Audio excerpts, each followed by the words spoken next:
સુરતના cyber crime સામે પોલીસનું મોટું એક્શન જોવા મળી રહ્યું છે।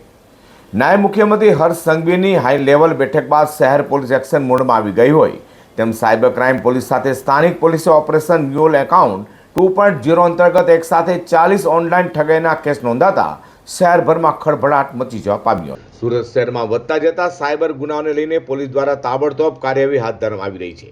ઓપરેશન મ્યુલ એકાઉન્ટ 2.0 અંતર્ગત શહેરના વિવિધ પોલીસ સ્ટેશનોમાં ₹4,000થી લઈને ₹1,52,00,000 સુધીની ઓનલાઈન ઠગાઈના કેસ નોંધાયા છે। સૌથી વધુ 13 ફરિયાદ સુરત સાયબર ક્રાઇમ બ્રાન્ચમાં નોંધાયાનું સામે આવ્યું છે। ગુજરાતના ગૃહમંત્રી હર્ષ સંઘવીએ મોડી રાત્રે પોલીસના ઉચ્ચ અધિકારીઓ સાથે એક અત્યંત મહત્વની હાઈ લેવલ બેઠક યોજી હતી।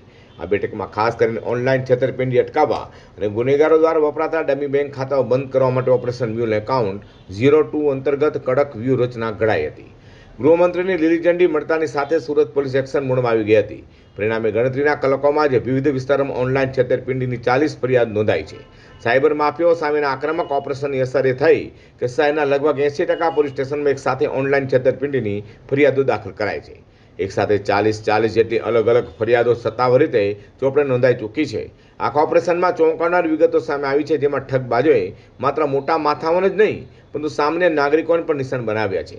નોંધાયેલી ફરિયાદોમાં નાની ગણાતી ₹4,000 રકમથી લઈને છેક ₹1,52,00,000 સુધીની અધધ રકમની ઓનલાઈન છેતરપિંડી થઈ હોવાનું પણ બહાર આવ્યું છે। સુરતમાં નોંધાયેલી 40 ફરિયાદમાંથી સૌથી વધુ અને મહત્વની 13 ફરિયાદ સીધી સુરત સાયબર ક્રાઇમ બ્રાન્ચમાં નોંધાઈ છે।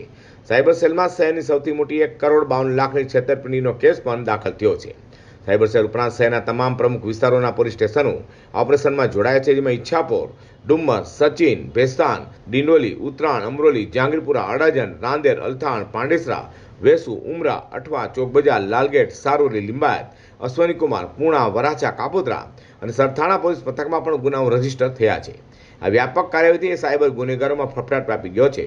હાલ સાયબર ક્રાઇમ પોલીસે ઓપરેશન મ્યુલ હન્ટ 2.0 હેઠળ આરોપીની ધરપકડ કરી હતી। 6 મહિના પહેલે પણ એક ઓપરેશન મ્યુલ હન્ટ નામથી એક operation Surat cyber police station અને સ્થાનિક પોલીસ સ્ટેશન દ્વારા ચલાવવામાં આવેલા હતા, જેમાં ખાસ કરીને ઉદ્દેશ એવો હતા કે જેટલા બી એકાઉન્ટ યુઝ થાય છે સાયબર ક્રાઇમમાં એને પકડવાના। મ્યુલ હન્ટ એટલે મતલબ કે આ લોકો એવા એકાઉન્ટ બનાવે છે જે કોઈ બીજા ગરીબ વ્યક્તિ હોય, કોઈ અભણ વ્યક્તિ હોય, એના ડોક્યુમેન્ટ્સ મેળવીને એના નામથી એકાઉન્ટ બનાવી લે અને એના એકાઉન્ટમાં ફ્રોડના પૈસા અલગ અલગ જે પ્રકારના ફ્રોડ હોય, ઇન્વેસ્ટમેન્ટ ફ્રોડ હોય કે તમારા ડિજિટલ અરેસ્ટનો ફ્રોડ હોય, કોઈ ફોરેક્સનો ફ્રોડ હોય કે જોબ ફ્રોડ હોય, કોઈ પણ પ્રકારના પૈસા ફ્રોડના પૈસા એકાઉન્ટમાં નાખે અને એકાઉન્ટ હોલ્ડર પાસેથી આ લોકો કિટ જો હોય છે એના ક્રેડિટ કાર્ડ વગેરે એટીએમ કાર્ડ લઈ લેતા હોય છે અને અલગ અલગ જગ્યાએથી પૈસા આ લોકો જો નિકાલી લેતા હોય બેંકથી।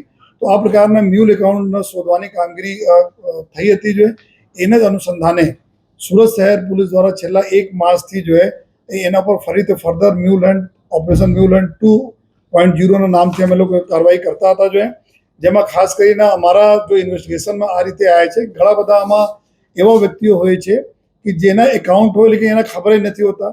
અમુક વ્યક્તિઓ એવા હોય છે કે આ કમિશન ઉપર એકાઉન્ટ આપે છે। જો ભૂતકાળમાં અમે લોકો અરેસ્ટ પણ કરેલા છીએ આ લોકોના, જેના નોલેજમાં બધા થઈ રહ્યા છે।